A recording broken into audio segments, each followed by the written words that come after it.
Hello, everyone. Welcome back to the Art of Game Mastery's Finding Path stream. I am your host, John. This is co-host Jack. And today we're going to be talking primarily about making your villains in your games believable and how Pathfinder 2e has some pieces of it that makes that a bit easier than some other systems might. We are going to try something a little different again with this one, where we have this primary topic, but then we might go into other topics as the show progresses, to make it feel a bit more organic and whatnot. So if a particular topic doesn't interest you, stick around. Maybe something else will pop up that might change your mind. You can also feel free to message in the chat to try to steer the topics if you want. We're going to be a bit more flexible in this regard going forward to try to get some variation in our discussion topics. As we mentioned in the notifications on various social medias, that this is our 20th episode of Finding Paths, which is a bit of a milestone for us. So we are going to be doing something special at some point during the stream, so stick around to find out what that is and how you can join. It will involve the audience. It won't be just like an announcement. It'll be something you guys can be involved in, and it should be fun. Let's kick it off with talking about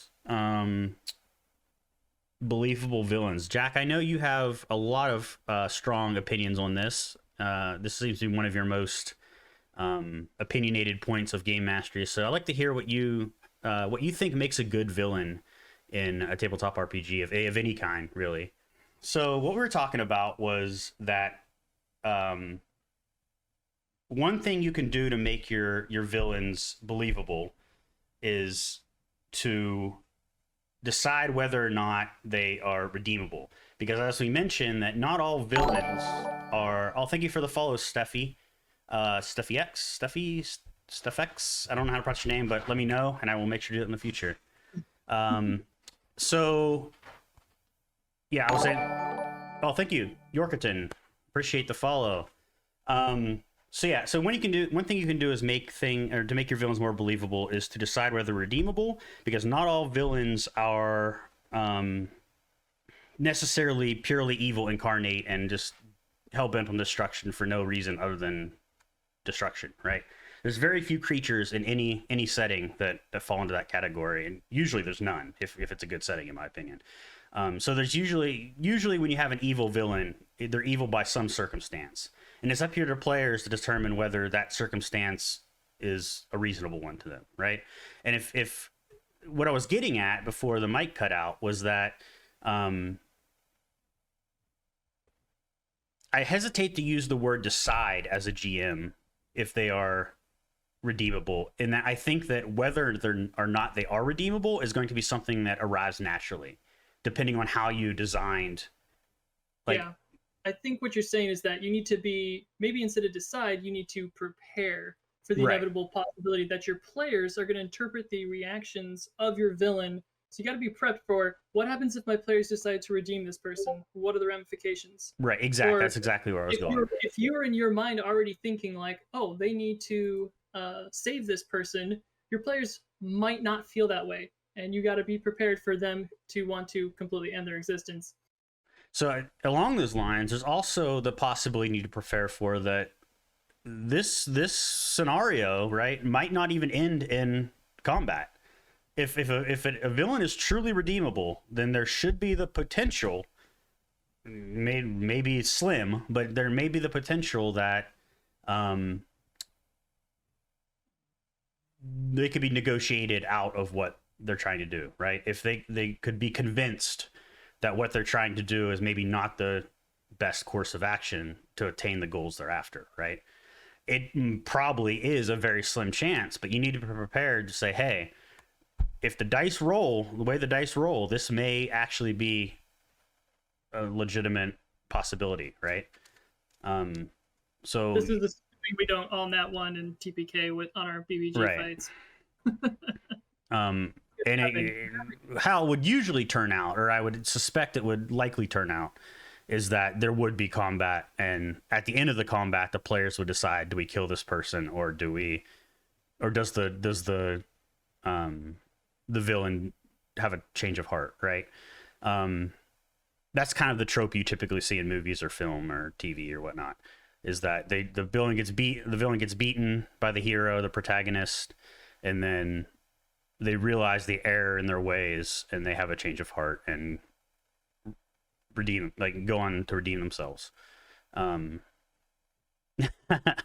Yeah, there's gonna be a couple dogs going in and out of the background. They're kind of just doing their thing while we're streaming. So I apologize if they start biting or barking or playing or whatnot. They might interrupt the stream a bit. I apologize for that. It adds to the ambiance. Well, I say that and they start barking. Right, because they know, they're paying attention. Yeah. Maybe they're the evil villains in your house. Yeah. You just don't know it. So they don't always have a change of heart, but one of the better things is that there's more of a resolution, like pieces brokered, or the MacGuffin comes into play. That's usually a big piece of it. The MacGuffin is usually centered around the evil villain. And for those of you who are tuning in, not familiar with the MacGuffin, it's usually the major plot device. The hotel's coming up great, Jackie. I'm not sure. I've been playing a lot of Minecraft lately. Oh, okay, gotcha. Yeah, the MacGuffin is I think an important aspect of a villain's design as well, right? Typically, they can be used as a tool by the villain to take out or to accomplish their goals. And the MacGuffin might not be an object; it could be a person, or it could be anything, really, right? Something else I wanted to touch on too is that something I like to do in my games, because I think I see it done in film a lot and stories, and it always, when I read the books or watch the movies and it does happen, I feel that it has the strongest impact on me as an audience member, is that I like to pull a bit of a sleight of hand, and initially I present a villain, right? And then I typically will present someone who is apparently not a villain, right? They might be the king of a kingdom of summoned heroes or something, right? I don't know if I can't think of any examples off the top of my head, but without sounding too cliche. But the idea is that there's somebody who the players are especially drawn to and trust, right? And then there's somebody who the players are deterred from and very untrustful, or maybe even hate if you do it well. But then turns out those roles are actually not as apparent as they might seem. Typically, the person they hate is usually the good person, whereas the person they thought they trusted turned out to be the actual villain of the story, right? And I think that kind of like sucker punch there is really impactful if done well. It can be hard to do well, and you have to be on top of your NPC creation game to pull it off, I think. But if you're someone who especially likes world building and developing interesting NPCs, I think it's a very good tactic you can use in your game mastery to kind of add a bit of extra suspense to your games. I don't know, what do you think about that, Jack? If you're planning on doing a sucker punch, I've performed, and I think I pulled off one pretty well in Tagasia. I've mentioned the hags before. Mm-hmm. You guys didn't see it coming. It was completely left field. But once it happened, everybody kind of reacted instantly because it was very believable. And you got to put down a lot of groundwork for that. So in making the villain, in addition to covering their backstory and what their motivations are, and then we'll get to alignment in just a bit, was that you need to have some growth for the character. So the same way that you ask your players, hey, what is it that you want of this game? Why do you dungeon crawl? Why do you often adventure? The same thing needs to be thought of for your villain. Why are they doing this? And why? What is it that they're trying to reach? So giving your villain goals is going to make them, you are playing that character. You're going to move them towards those goals, hopefully. Mm-hmm. And the more that villain moves towards those goals, it's going to seem more real to your players, because they're going to start trying to guess those goals. And maybe they're even more upfront about their goals, or they're lying ahead of time because they're villainous, right? And so they're going to say, like, these are my goals. And that is one of the easiest ways to trick your players. They say they want, the MacGuffin, some fountain of power or some semblance of peace, and they say they want to protect it, or they just want to get to the location. And now, before the players know it, they actually want to corrupt that fountain. They want to destroy that piece or break that magic seal. This happens a lot in old JRPGs. I'm sure you've noticed. Yeah, popular, genre in like Japanese light novels and anime and whatnot right now is the whole isekai thing, and a common trope in those. I like them, but I do fear that this particular trope is becoming a bit too overused and too cliche, and I feel like it's going to harm the cliche in the long run. But is that the hero or heroes are summoned from another world by some kingdom to fight the demon lord or the demon king, and they're told as soon as they arrive the demon king's pure evil, and he's causing havoc among the other races of the world, and he just needs to be killed to save everyone. And it turns out it's actually the opposite, right? Like the demons in general were ostracized by the other people because maybe they were jealous of them for their power or whatnot. And it's more of like a genocide than a holy war, right? And it turns out the king of this kingdom is usually the one who, is plotting some evil device. And it's a trope that's very common in today's stories, especially from Japanese light novels that eventually turn into manga and animes. So that's kind of like your stereotypical example of what we're talking about here. And I do agree that it's very important that you come up with very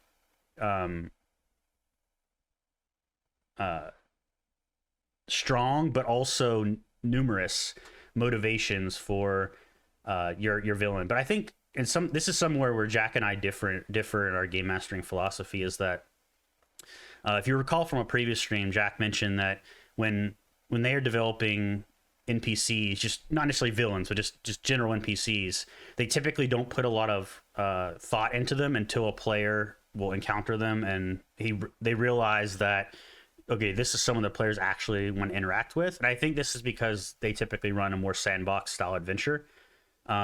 Me, on the other hand, I will at least create a number of things for any NPC I create, regardless of how important or non-important they are.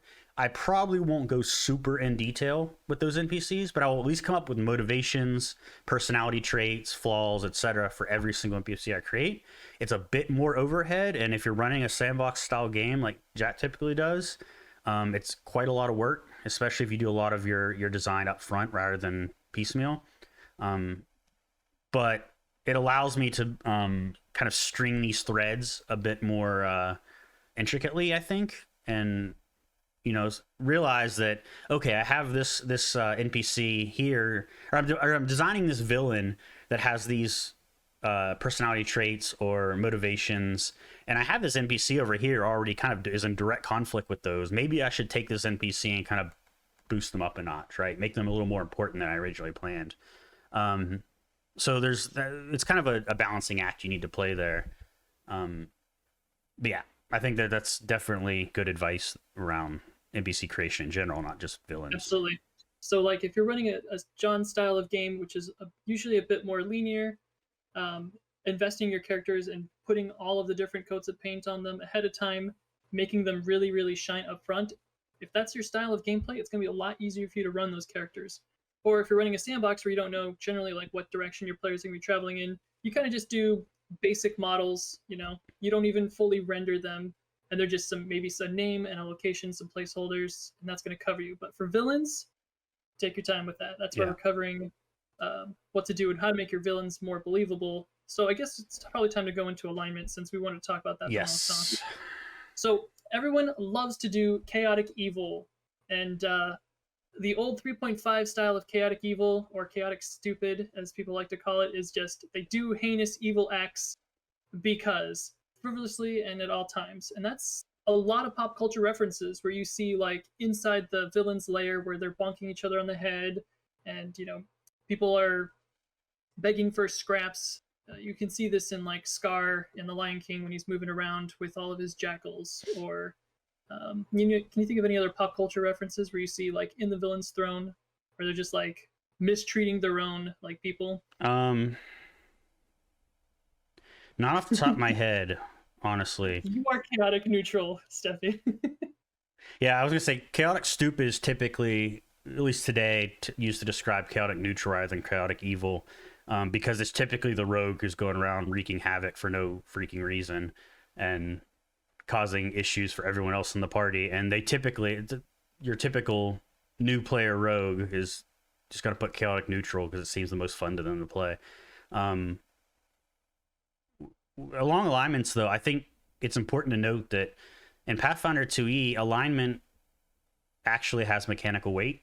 And it's in 5e, there's a lot of, how should I say, dislike for alignment, I think, in the 5e community, because they feel it's a useless fluff that just gets in the way, which I understand, because in 5e, unlike previous editions of Dungeons and Dragons, alignment has zero mechanical weight. It has no reason to exist in the game except to influence the way you play your character, which is fundamentally at odds with the way a lot of people think that you should design a character. So I can understand where, but in Pathfinder 2e, what your alignment is actually has mechanical value, in that there's a lot of spells or a lot of creatures who are either resistant or immune to certain alignment damage, or deal alignment damage that may or may not affect your character in different ways. So I think it's really important to consider that. And I think Matt Colville, in a recent video they did, or actually I think it was actually a live stream they did, it's like a pre-Arcadia hangout thing they did. He mentioned that, or somebody in the chat said, what do you think, or I think alignment should just disappear, what do you think, or something like that.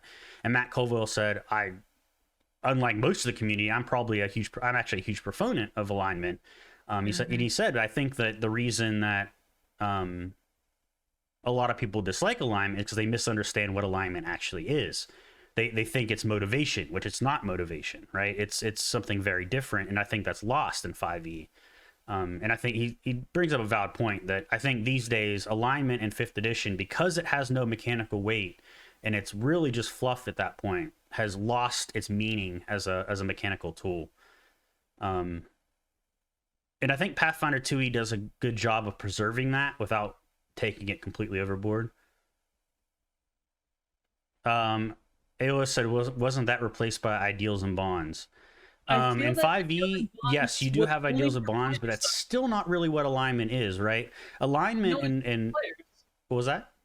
It's only for players, though. The ideals and bonds are only in the creation for the players. It wasn't covered in any NPCs. It wasn't covered for any monsters. It was just kind of like a way to be like, oh, there used to be an alignment, but now we're going to do this. It's a completely streamlined process. From what I understand, and again, I didn't play like 1st and 2nd edition Dungeons and Dragons, so I could be completely off base here. But from what I understand, alignment was originally devised as a means of defining not the personality or the motivations of a character, right? Whether non-player or player. It was more devised to kind of, how should I say this? Law and chaos, right, has a very specific meaning in these worlds, right? There are entire planes of law and entire planes of chaos. And they aren't trying to put characters in a bucket. They're trying to say that these characters lean in those directions and are trend to those particular existences, right? Like, they're not saying that all orcs are evil or all orcs are chaotic, right? They're saying that the ancestry orc, the average orc, tends to lean towards those directions, right? That doesn't mean that everyone does. It means that as a being, as an entity in the cosmos, the orcs tend to lean. They might come from those planes, right? They might be created by creatures who have, or deities who reign over those planes. So they have that in their DNA. But it doesn't mean that they necessarily act that way.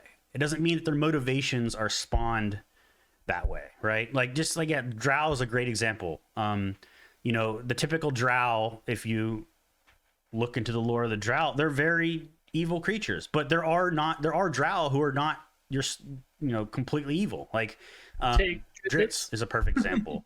And even what was in the story, there was that roguish drow that Dritz often ran into. His name started with a J. Jarlix something. Oh my god, Jarlix. Yes. He's not purely evil, right? He is very much a drow goddess who's not evil. Alestra. Yeah. Is that her? So I think the idea of of alignment has kind of shifted over the years, and I think that people take it for a more, this is how my character acts, whereas it's not really that, right? Like it can be, it can definitely influence the way your character acts if you want it to, but I think that very much it's just saying that these particular entities trend towards these kind of or what's the word I'm looking for, not acclimate, but gravitate towards those sort of ideals, right? um That is a concrete way of looking at alignment, but I feel like concrete is a great starting place. But alignment should be a little bit more mutable, and yes, like where alignment comes from with 3.5 was supposed to direct what spells you had access to, and if your alignment shifted, you would lose access to those spells. So absolutely. alignment played like a huge role in being a druid. You needed to have some step of neutrality, whether you were an evil neutral, good neutral. It didn't particularly matter, so as long as you met the certain religious criteria. And it was kind of important because if you were on a plane of, say, negative energy or a plane of positive energy, you might be further steps away from your deity and have a further lower connection to them or a higher one. Right. Good clerics in the negative realm were supposed to be at one level lower, and opposite going the other way for 3.5.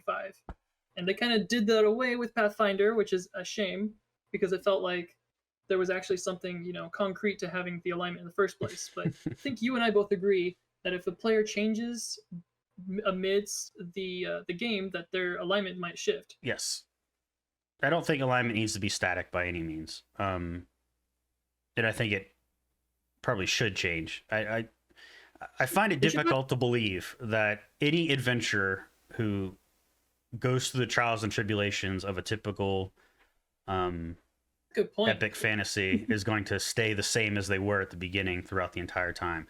If you're playing a game where that is, presenting the right trials to your players and has the suspense that you would expect out of a good story, I don't know how any character could reasonably stay the same. Could not change over time, whether that's a change of heart, a change of mind, or they could easily be like a great character. A great character arc could be one where the character is broken completely, right? Something very traumatic happens, and something flips in their head, and all of a sudden, it's not even like a gradual thing, right? It's like something flips and they become a completely different person, and that's not something that is unusual in a world or in a story engulfed in war and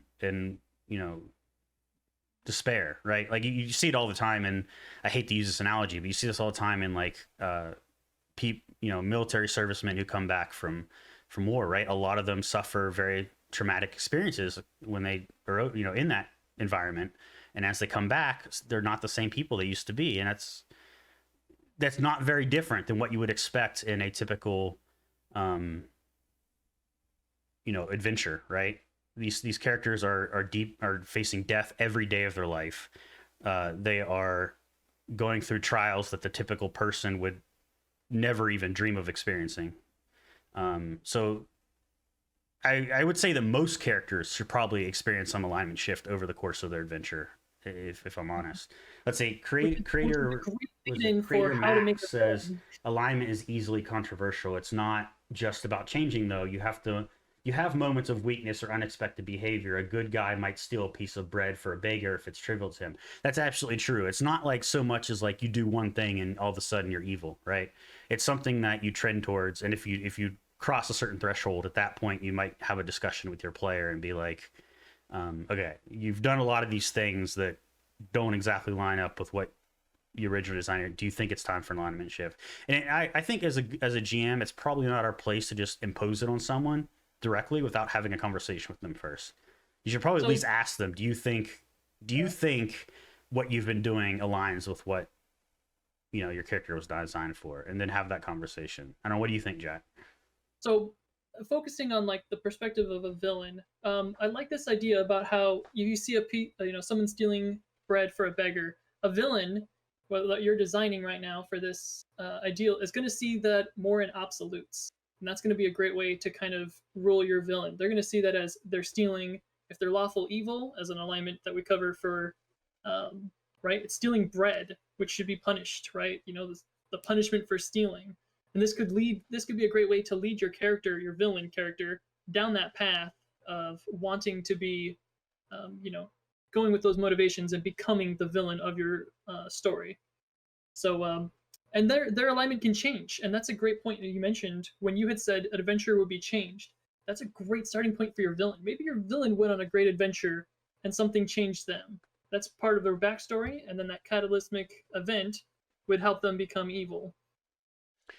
Yeah, I mean, as we mentioned kind of at the beginning of this, you need to determine what made your villain go down the route they did, right? They probably weren't always evil. I mean, they might have been, but maybe they were. That would be an interesting thing to design. Is like, how do you make somebody that was born inherently evil? Yeah, that's some serious villain stuff right there. Yeah, so if you can come up with a way to do that, great.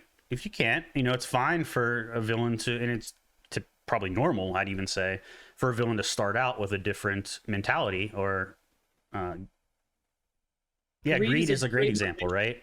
Like somebody could be inherent. Like, you have the 7 deadly sins, right? And what is it? Greed, pride, gluttony, lust, envy. What are the other 2? What am I missing? You're missing wrath and sloth. Yes. Gotta know my sins. So those are great starting points, right? Like if you're looking for someone who is truly evil, pick one of those things and figure out why they were like that. But a lot of people don't start evil. As we mentioned, they're victims of circumstance, and they might do evil deeds because something happened to them where they feel like they have no way out, or they have no other option. And they usually do have other options, but they fail to consider it because their mind has been drug in some direction. If they're focused on, obtaining that one thing, they're blinded by their sin. And you should be creating a villain that is believable. You should be giving a little peek. Mm-hmm. Sometimes you need a little bit more if the players are, daft and you need to hit them over the head with it. Sometimes they need to be convinced, which is a very good point for my for ARA. In order to make them convinced, you want to have just a little peek into their life about like what was their turning point. I like to do this with little tiny flashbacks where the players kind of like get to like live from a perspective, or they get to pick up a piece of lore. You'll find that player in your group who wants to read that journal or who wants to read that book. So giving a little bit of tidbits about your villain, just little tiny breadcrumbs as like strewn out throughout the adventure, is going to be a great way to lead them on. Yeah. But going back to the alignment thing, I think you brought up a valid point that your villains don't always need to be evil, right? A villain can be other alignments as well. So consider that, and sometimes that's actually the most interesting kind of villain. I honestly, personally, at least, this is completely my opinion and not necessarily shared by everyone, but I feel like purely evil villains are usually the least interesting villains. I feel like that if you just, some god of destruction, right, that is raining down havoc just because they are the god of destruction, that's like, okay, it's fun to fight a god, like, that's cool, whatever. But I feel like from a story standpoint, there's nothing really interesting there. There's nothing to tie me in as a somebody involved in this epic fantasy, right?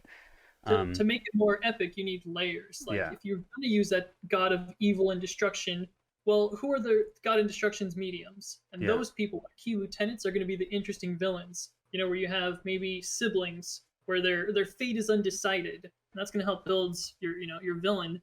If the players are focused on helping one person and they neglect another, that's going to really help you kind of shimmy out that. Antiheroes is a great choice. So superhero movies do a lot of stuff like that on the table these days. Yeah, Creator Max said, I feel like nowadays, given all the superhero movies and stuff going on at the table, anti-heroes like Thanos or Magneto are starting to get played out. Thanos was not done well, in my opinion, but I come from a very different comic book section. I absolutely liked, how do you say, oh my god, Ryan Reynolds' character, oh my god, what is Deadpool. that? Deadpool. Deadpool had like a more interesting interaction with Thanos because Thanos was trying to date Death, and so Thanos had like a much better driving force for wanting to do what he did. Yeah, he was really dumb. It's the Steph way he X was says, "I portrayed want to in the date death movies. too." Don't we I all, think Steph X? Don't we all? see, like that is an interesting plot device. Like Thanos is killing all these people because he's trying to woo, the end of time, death itself. And Deadpool, of course, is in a love triangle with Death, which just makes it funny because Death wants to be with Deadpool, and Deadpool Yeah. doesn't want anything to do with her. Um, Right, that's the game or the story that you want to read, not somebody who's just like, oh, there's not enough resources. Snap my finger, there's double resources. No, no, no, no. I'm gonna have the leveling field. Like, why? yeah, I think Why? layers. You bring a good point. Layers is a great way to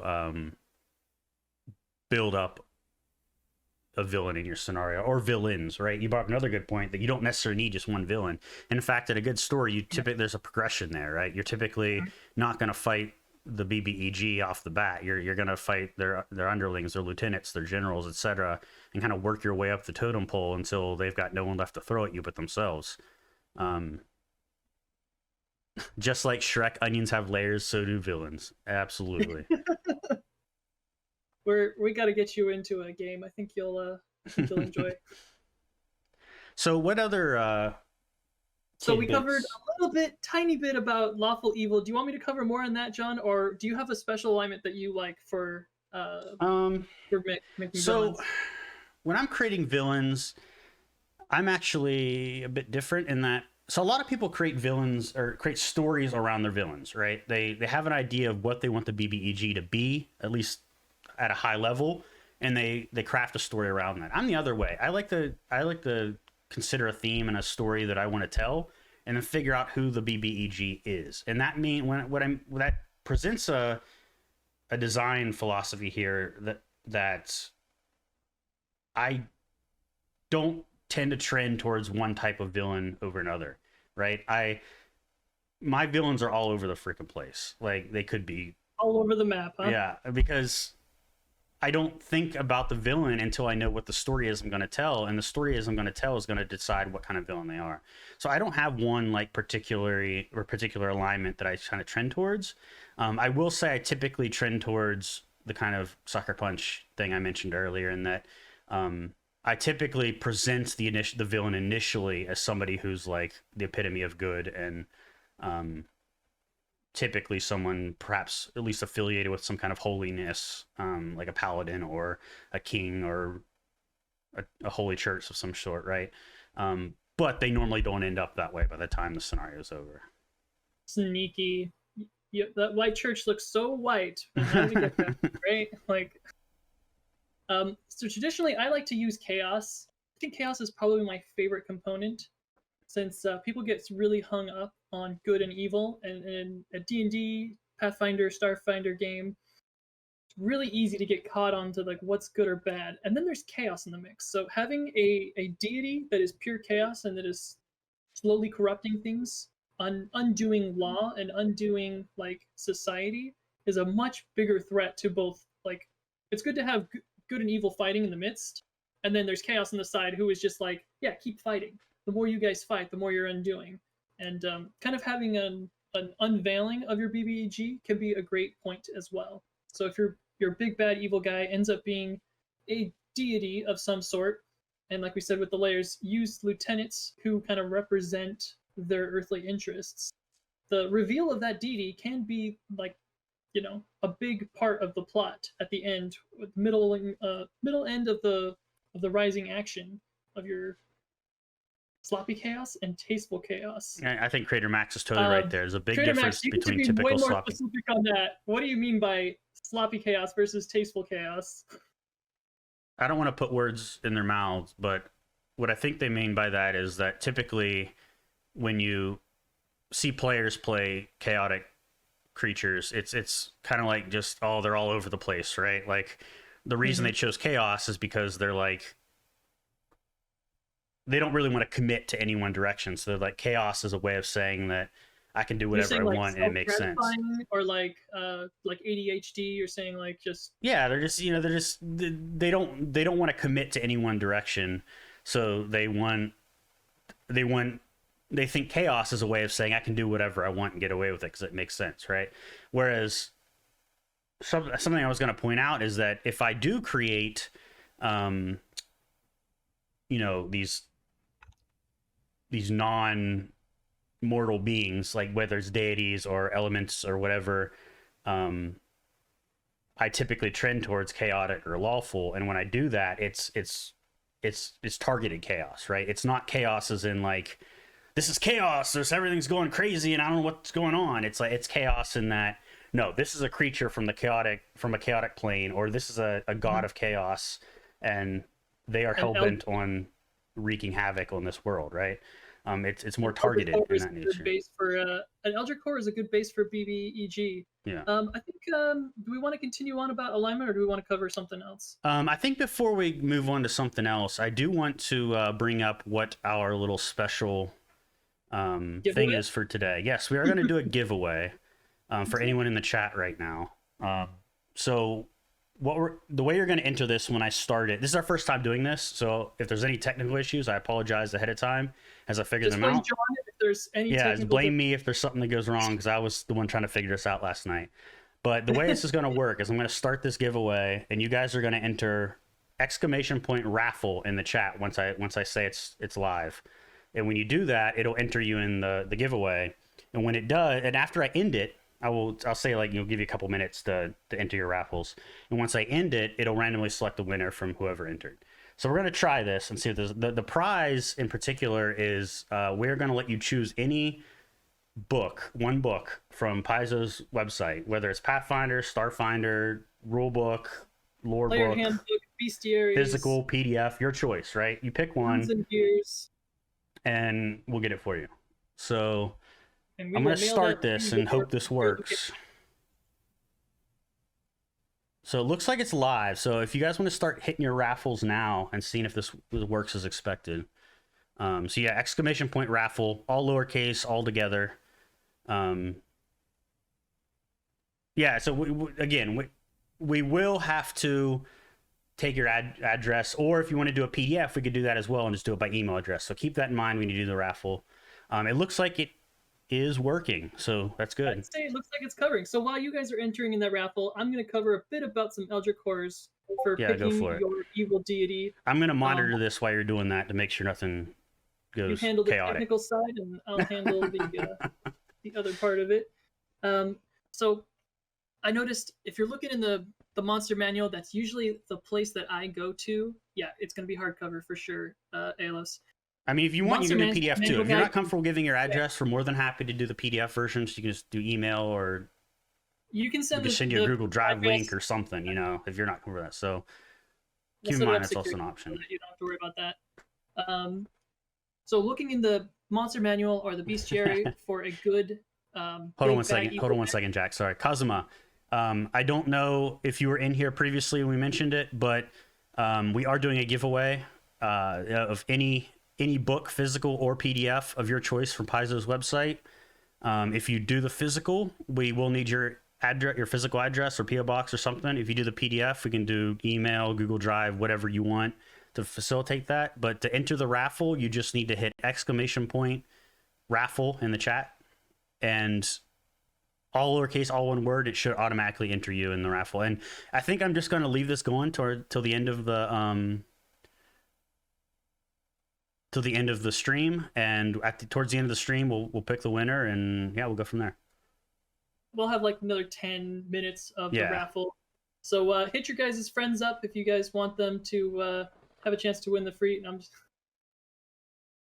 right on. So I usually go into the monster manual or the bestiary, and I'm looking for a big bad evil guy when I throw up a campaign, especially if you're doing one shots and you're not following the module. So you flip through the monster manual and you're going to find some perfect examples of what you want for big bad evil guys. And I feel like Paizo and Wizards are missing out on this key usage right here, because I've seen this advice given to other people, and it was given to me probably some 20 years ago when someone said, you're making a new game, and I was like, thank you for the follow, Creator Max. We appreciate it. Thank you for the follow.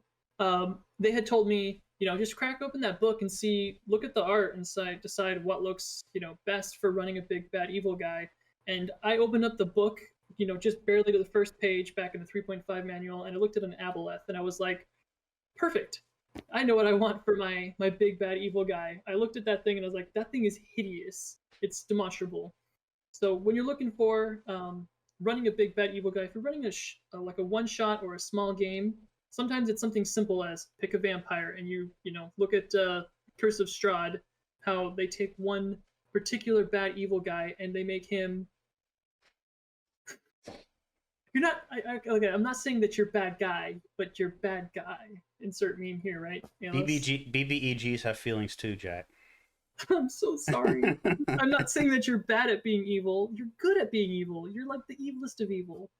So sometimes, you look at some good pop culture references and you've got the Mummy. Mummies make great BBGs. They've got spell casting. They've got layers.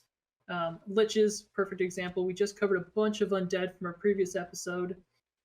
So some of the ones that are a little more out of the left field, out of the box, people usually look at dragons to run theirs. Look at some of the eldritch creatures that are inspired by H.P. Lovecraft. I think that there's an entire game, Call of Cthulhu, for that reason, because people like those kind of creatures.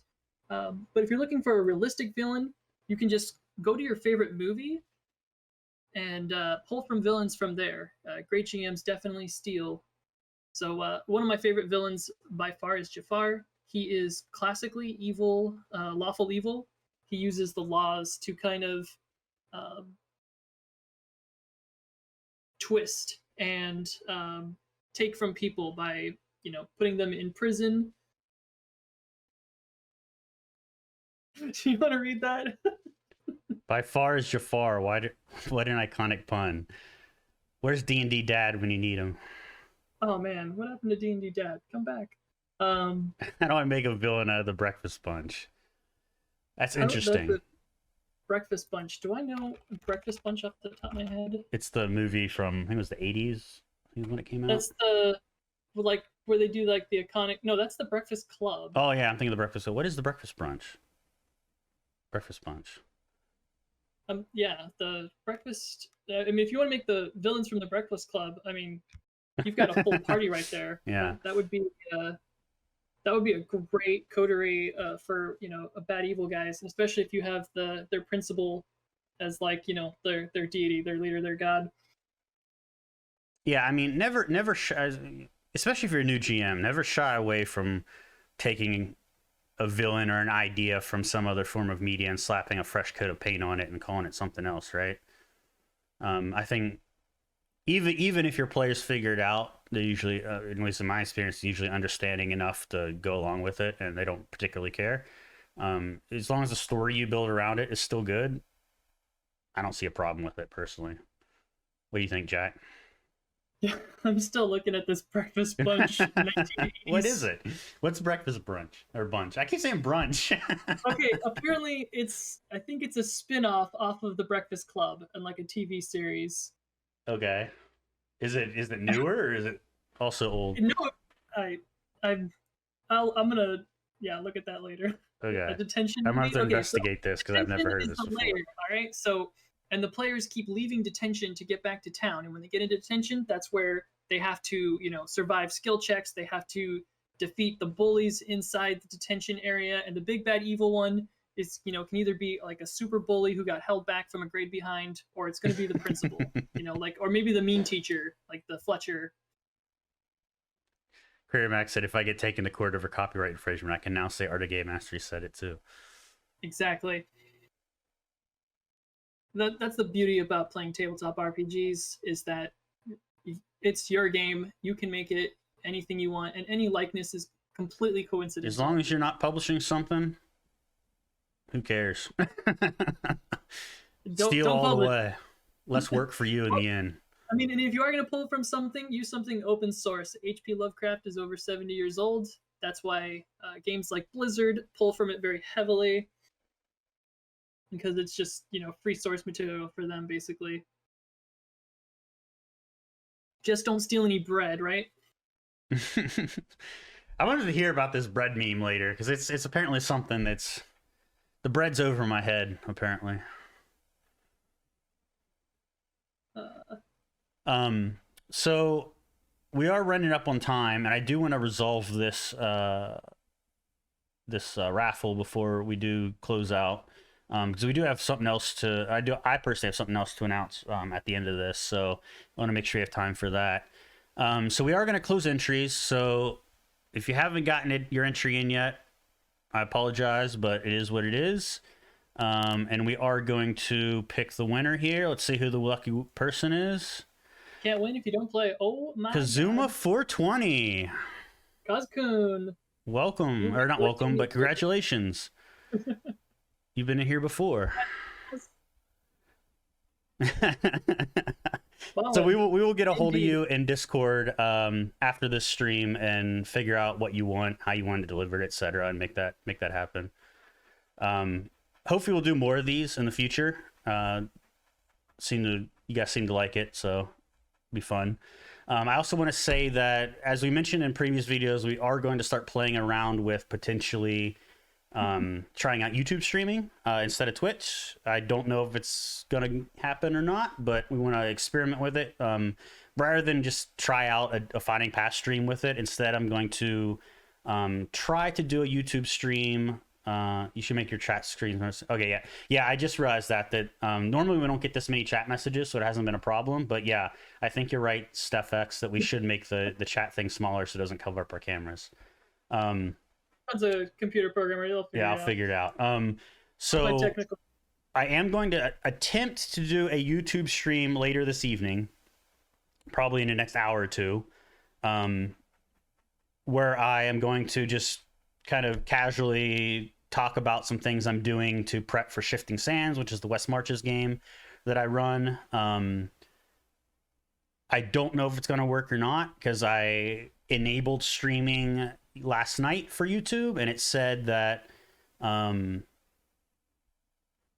need to wait 24 hours for it to be enabled or something. So I don't know what that's about. It seems really odd to me. My personal account could just do it, no questions asked. So I don't know what the deal is there. So hopefully it'll be at 24 hours in like a couple hours now since I did it yesterday. So we'll see if it works. If not, I'll have to do some research or ping Google support, which is always a fun time to figure that out. But also, Jack and I have polished the it's actually pretty good. Polished the follower companion rules that I created. So we are going to be putting those on the website soon. The one thing we're waiting for now is I do need an example companion. We did put a lot of hours into it. Both of us did. But I need an example companion to stat block in there. And the reason I haven't done that yet is because I wanted to use one of the companions I create in the stream for Shifting Sands, which is one of the things we're going to be working on. So it's kind of like an order of operations things there. But if we can't get the stream to happen soon, I'll probably just create one off stream and put it in there anyway, because I do want to get that out ASAP. Speaking of your game, you still have open invites, correct? Yes. So we just did a bunch of invites. I just hit up a few more people. I'll be probably do a live stream and get you guys level 1 characters built. We don't have to. We can do it offline. So those of you who recently joined to Records of Avelia, I'll be helping you guys get your characters set up. So don't forget to hit us up on the Discord. If you guys aren't a part of the Discord, just scroll down just a little bit. Do we not have the Discord on our Art of Game Mastery? On the Twitch? So hit us up on our up on any of our mediums here, and we'll get you guys to the Discord. We should add it to our bio if it don't. I know we have it on all our YouTube videos, but I don't know if we have it on Twitch bio or not. We should add it if not. What else we got, Jack? What else we got in terms of announcements? Oh, if you are watching this on YouTube after the fact, don't forget to like and subscribe. The YouTube algorithm is a fickle thing, and we need to do everything we can to get our names up there so it can show to me more people. Yes, click the bell if you want to be notified whenever a new video is out. We're gonna try cutting up some of these videos to make them a bit more digestible. We'll see how that goes, because I think that typically in our streams we have pretty reasonable sections that we could clip and upload separately to make it easier for you guys to consume. Let's see what else. Anything else, chat? You can think of? So recently, after watching a bunch of self-made YouTubers comment, if you're on YouTube or Odyssey, leave a comment. So if you don't know what to say, then the comment should just be your alignment for your big bad evil guy. Let us know so that later on we can go and count that. That works the best for interaction. What's what YouTube looks at is for people who comment these days. Yeah. In addition to all of the likes and subscribes. Yeah, we could maybe even collect that information and We see what would the love stats to look like. post that and let people Yeah, know. what's like, your favorite alignment for BBEGs, yeah, right? if you as a player or a GM? Yeah, we could survey it. It's exactly what we'll be doing. Should be pretty easy. Big brain time right now. So we have just that for news. We are going to post this month's what do you call it? Stream schedule. Oh, this So month's we're- stream schedule. Yeah, we're Right, so, yeah. Jack and I John, still have to. We still have John, to we're available determine the which 14th, 21st, and 28th, right? We're gonna actually hit all of the. we should. I don't We're off have the anything off the 28th, top of my aren't head we? that I've planned this weekend. So I think we're off the 28th. So we'll Are we? update the stream schedule for you guys. That'll be on the website for the Art of Game Mastery. Do we have the Art of Game Mastery website on here? No, we don't. we are slacking, Jack. I know, we're working on it. Yeah, we'll get so all the don't- links. Actually, we do. We do. We have a there's a link section on our page with links to the link tree, and the link tree has our website on there, I believe. So if you guys are looking for games, hit us up. Our LFG, we've recently got people into Starfinder. We have a vegan D&D for all of our animal rights people, as well. That'll be in 5th edition, since that was the one that was requested the most. We have a Call of Cthulhu game going. We recently got some new people into that. And there'll be a Blades of the Dark game coming up soon. And then, of course, John has Open Pathfinder with their Westmarch style. And So if I you're looking for eventually would games like to that finish you- our Fate game too, once we can get everyone together again.